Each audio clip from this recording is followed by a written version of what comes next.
ਧਾਰਾ 370 ਖਤਮ ਹੁੰਦੀ ਆ। ਕਰੋਨਾ ਦੇ ਟਾਈਮ ਦੇ ਵਿੱਚ ਵੀ जम्मू कश्मीर ਦੇ ਵਿੱਚ ਇੱਕ ਅਣਐਲਾਨੀ ਐਮਰਜੈਂਸੀ ਲੱਗੀ ਹੋਈ ਹੈ।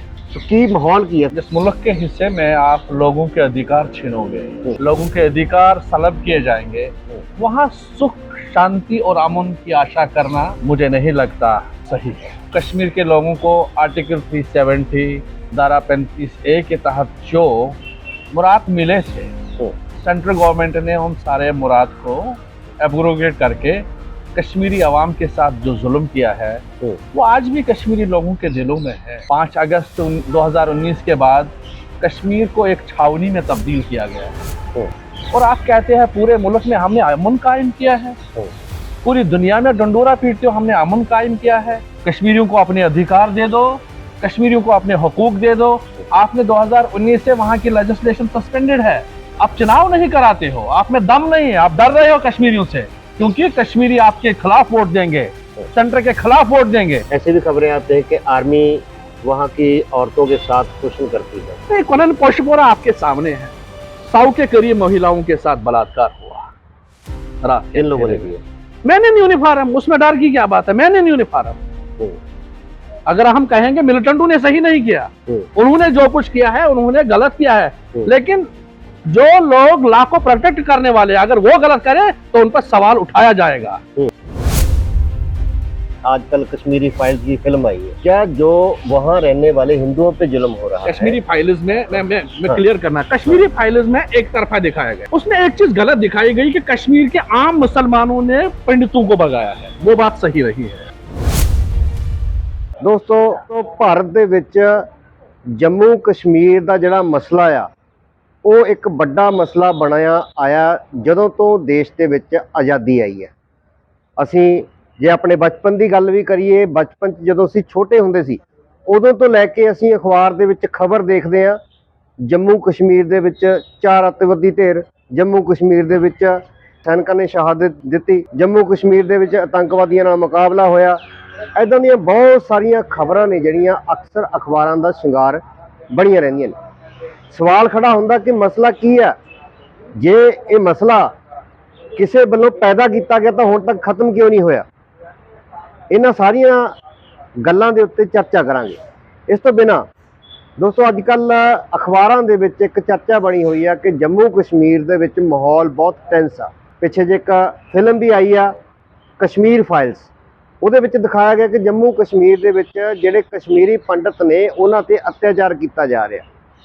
ਇਹ ਤੋਂ ਬਿਨਾਂ ਮੁਸਲਿਮ ਕਮਿਊਨਿਟੀ ਦੇ ਲੋਕਾਂ ਦਾ ਇਹ ਮੰਨਣਾ ਕਿ ਮੁਸਲਿਮਸ ਦੇ ਉੱਤੇ ਅਤਿਆਚਾਰ ਹੋ ਰਿਹਾ, ਚਾਹੇ ਸਰਕਾਰਾਂ ਕੋਈ ਵੀ ਰਹੀਆਂ ਹੋਣ, ਸੈਂਟਰ ਦੇ ਵਿੱਚ ਚਾਹੇ ਕਾਂਗਰਸ ਰਹੀ ਹੈ, ਚਾਹੇ ਅੱਜ ਬੀਜੇਪੀ ਹੈ, ਤੇ ਅੱਜ ਵੀ ਇਹ ਮਸਲਾ ਚਰਚਾ ਦੇ ਵਿੱਚ ਹੈ। ਸਾਡੇ ਨਾਲ ਜੰਮੂ ਕਸ਼ਮੀਰ ਦੇ ਨੌਜਵਾਨ ਹੈਗੇ ਆ ਜਿਹੜੇ ਕਿ CPIM communist party of India Marxist ਦੇ ਮੈਂਬਰ ਨੇ, ਉਹਨਾਂ ਨਾਲ ਆਪਾਂ ਗੱਲ ਕਰਾਂਗੇ। ਰਾਸ਼ਿਦ ਐਂਡ ਅਬਾਸ ਸਾਡੇ ਨਾਲ ਨੇ, ਗੱਲ ਕਰਾਂਗੇ। सत श्री अकाल जी, बहुत बहुत स्वागत तुहाडा साडे चैनल ते। अच्छा राशि जी, पहला मैं तुहाडे तो पुछना चाहूँगा कि जम्मू कश्मीर वाले माहौल जिहड़ा बनिया होया उहदे बारे बड़ियां चर्चावां ने जदों अखबारां दे विच खबरां पढ़दे आ, सोशल मीडिया ते देखदे आ लोग कि जम्मू कश्मीर च हालात बहुत ज़्यादा भयानक बने हुए ने। धारा 370 खत्म हुंदी आ। करोना दे टाइम दे विच भी जम्मू कश्मीर दे विच एक अणएलानी एमरजेंसी लगी हुई है। माहौल की है, थोड़ा दसोगे? जिस मुल्क के हिस्से में आप लोगों के अधिकार छीनोगे, लोगों के अधिकार सलब किए जाएंगे, वहाँ सुख शांति और अमन की आशा करना मुझे नहीं लगता सही है। जम्मू कश्मीर के लोगों को आर्टिकल 370 धारा 35A के तहत जो मुराद मिले थे, सेंट्रल गवर्नमेंट ने उन सारे मुराद को एब्रोगेट करके कश्मीरी अवाम के साथ जो जुल्म किया है वो आज भी कश्मीरी लोगों के दिलों में है। उनके साथ क्या हुआ है?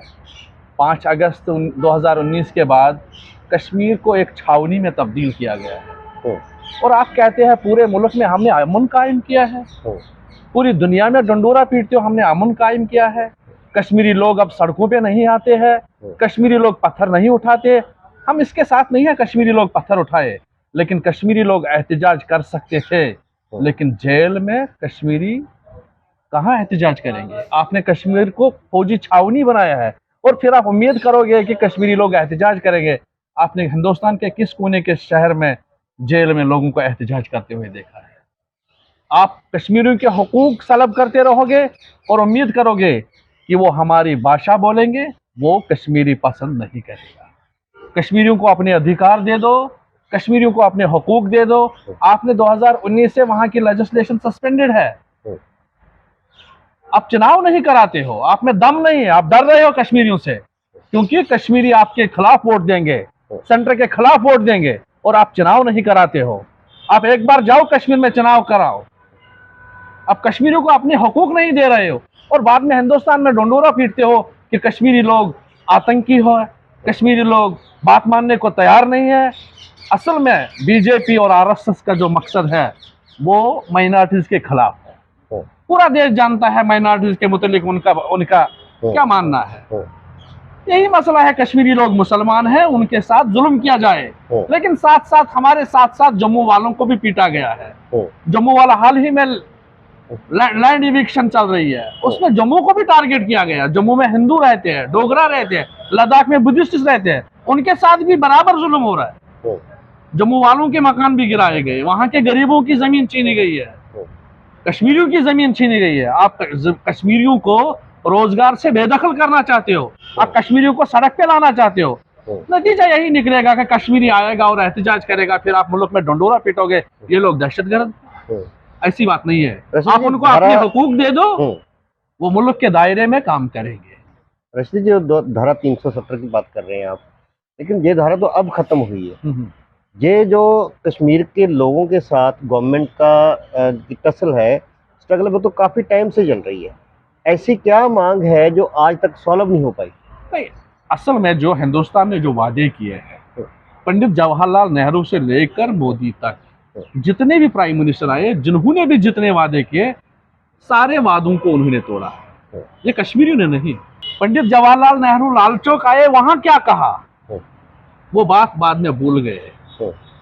1987 में आपने इलेक्शन रिगिंग कराई कश्मीर में, जो पार्टी जीत रही थी उसको हराकर जो पार्टी हार रही थी उसको जिताया। ये मामले सेंटर के हैं। आपने कश्मीर को आपने हॉट बॉयल मतलब बर्तन में रखा, कश्मीर को अनबॉइलिंग, और फिर आप कह रहे हैं कि कश्मीरी लोग एहतजाज कर रहे हैं।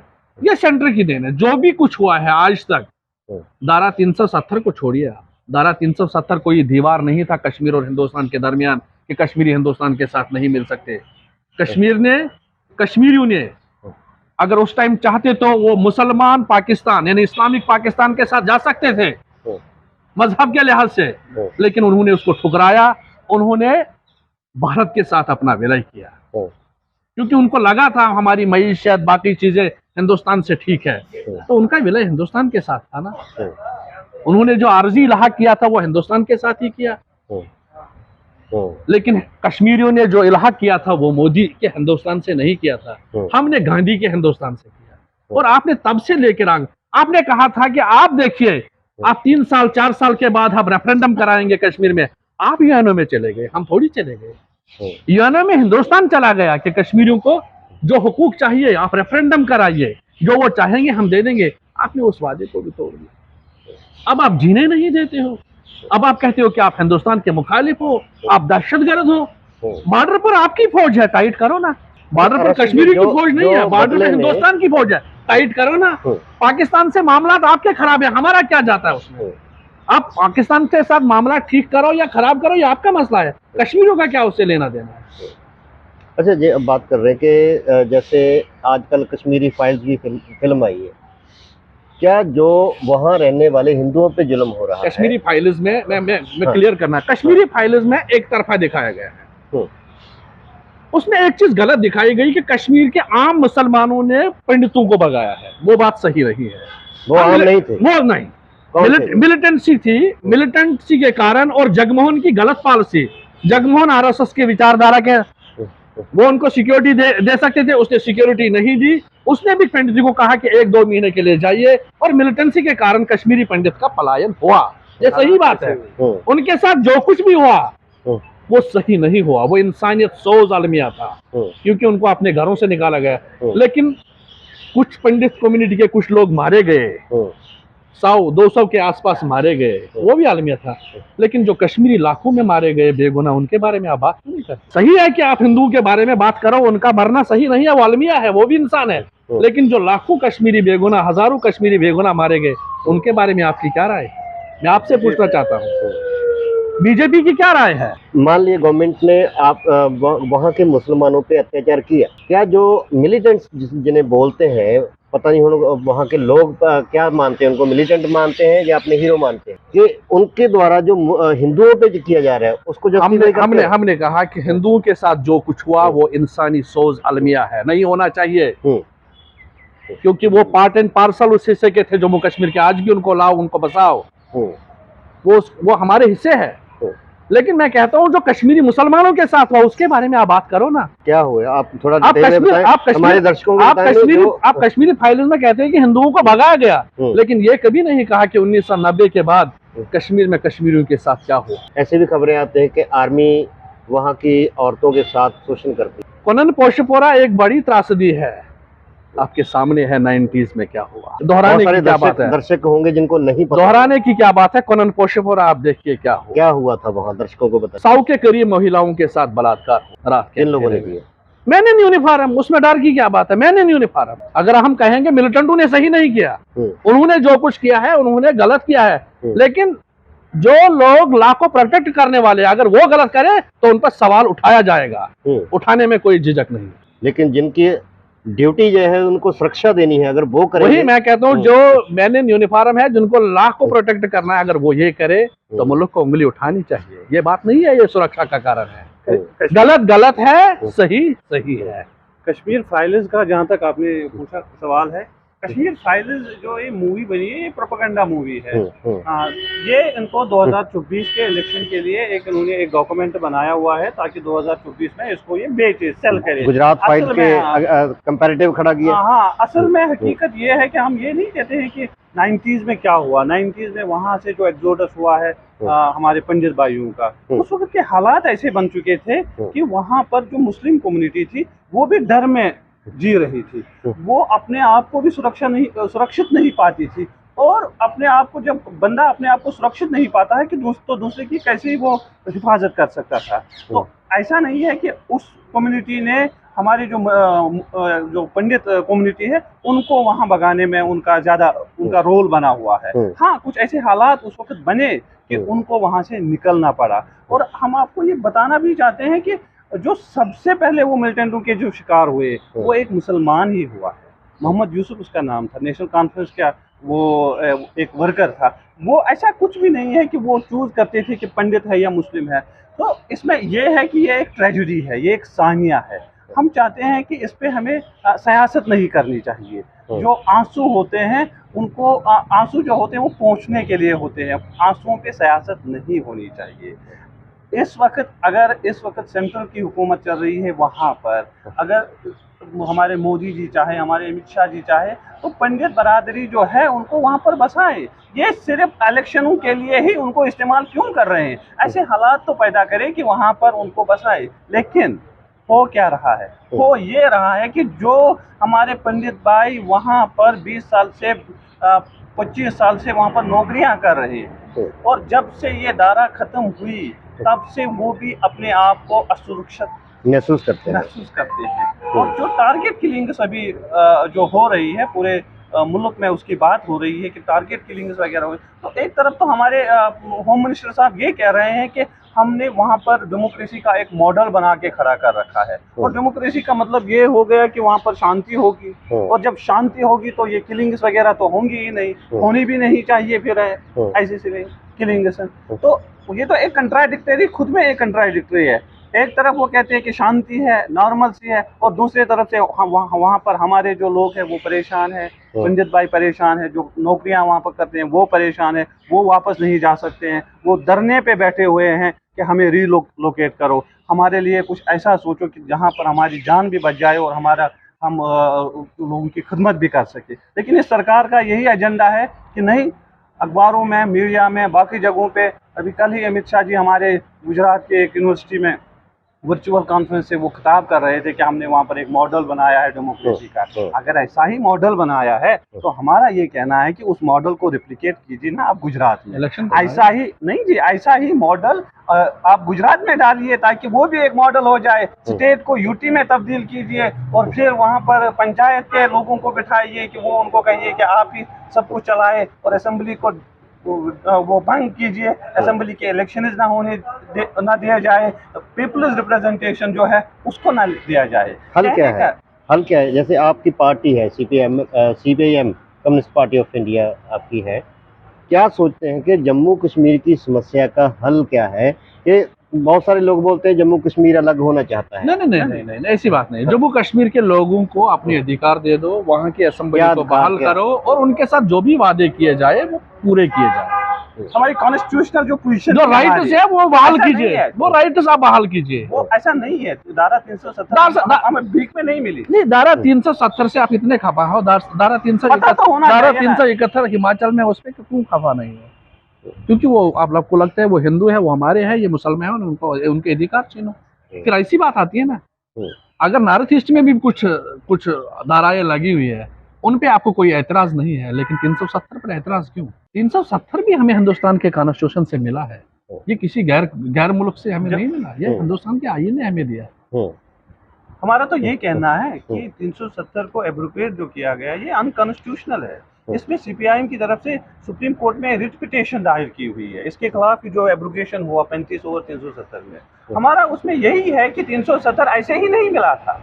उसमें मान लीजिए आज धारा 370 द्वारा से फिर लागू हो जाती है, समस्या खत्म हो जाएगी। समस्या खत्म हो, उसमें क्या है? उसके बाद कश्मीरियों को अधिकार पहले तो धारा 370 थी, समस्या तो बहाल करो। देखिए धारा 370 बहाल हो, 35A बहाल हो, वहाँ पर हमें अपने जो हुकूक हमारे थे उनको बहाल किया जाए और उसके बाद जो इंटरवेंशन सेंटर की तरफ से बार बार होती रही है वो कम हो जाए ताकि वहाँ पर एक पॉपुलर गवर्नमेंट बन जाए, पॉपुलर रिप्रेजेंटेशन मिल जाए लोगों की, और फिर वो बताएं आपको, वो आपको दिखाएंगे कि हालात किस तरह से सुधरेंगे। ये हालात जो उन्होंने बना के रखे हैं ये आप कल ही आप इसको सुधार नहीं सकोगे, बल्कि इसको कुछ टाइम चाहिए और वो टाइम आपको पॉजिटिव तरीके में लेना पड़ेगा, लोगों को एतमाद में लेना पड़ेगा। और जब आप उनको एतमाद में लोगे, उनकी रिप्रेजेंटेशन वो खुद कानून अपने बनाए, तो उसके साथ साथ ही वहाँ के हालात जो हैं वो सुधर जाएंगे। ऐसा कुछ नहीं है, वहाँ के लोग ये कतन नहीं चाहते हैं कि हम अलग हो जाए, हम एक सेपरेट कुछ ऐसा कुछ नहीं। हाँ, कुछ सेक्शन ऑफ द सोसाइटी हो सकता है, कुछ सेक्शन ऑफ द सोसाइटी वो तो हर जगह पे है। आपके इधर पंजाब में भी तो एक सेक्शन है सोसाइटी का जो ये कहता है कि नहीं जी हमें ऐसे नहीं रहना है, उस तरफ से रहना है। सो दैट वेरी सेक्शन उनके साथ भी बात की जा सकती है, एक टेबल पे आ सकते हैं। उनकी सजा बाकी कश्मीरियों को क्यों मिल रही है? हाँ, बाकी कश्मीरियों को क्यों मिल रही है? एक टेबल पे आ जाए और टेबल पे बात हो जाए, और टेबल पे बात जब होती है तो कोई नतीजा निकलता है। लेकिन जो ये इस वक्त की सरकार है वो मसल पावर का इस्तेमाल करती है, वो ताकत का इस्तेमाल करती है, जोर जबरदस्ती का इस्तेमाल करती है। और आपको बताएं, और हम अपने अवाम को बताना चाहते हैं कि पिछले 2018 से वहाँ पर असेंबली नहीं, वहाँ पर लोगों की रिप्रेजेंटेशन नहीं है। और हमारे अमित शाह, हमारे होम मिनिस्टर साहब ये कहते हैं कि हमने मॉडल बनाया डेमोक्रेसी का मॉडल। ये तो मजाक है, ऐसा कहना तो मुझे नहीं लगता है कि हमारी जो आवाम है वो अक्लमंद आवाम है, उनको ये बातें समझ में आ जाती है कि उनकी करनी और कहनी में कितना फर्क है। धन्यवाद आपका समय देने की। ये थे जम्मू कश्मीर से जिन्होंने बड़े विस्तार से बताया कि किस तरीके से जम्मू कश्मीर के लोग शांति चाहते हैं, लोग भारत से अलग नहीं होना चाहते, वो सिर्फ वो अधिकार जो आज़ादी के वक्त उनको दिए गए उन्हीं को बहाल रखना चाहते हैं। अगर ये अधिकार मिलते हैं तो जम्मू कश्मीर में शांति बहाल हो सकती है। इसके साथ ही उन्होंने दोष भी लगाया है कि हिंदू राष्ट्र बनाने की कोशिश है, उसकी वजह से बहुत सारे हिंदू पंडितों को भी वहाँ पे भुगतना पड़ता है।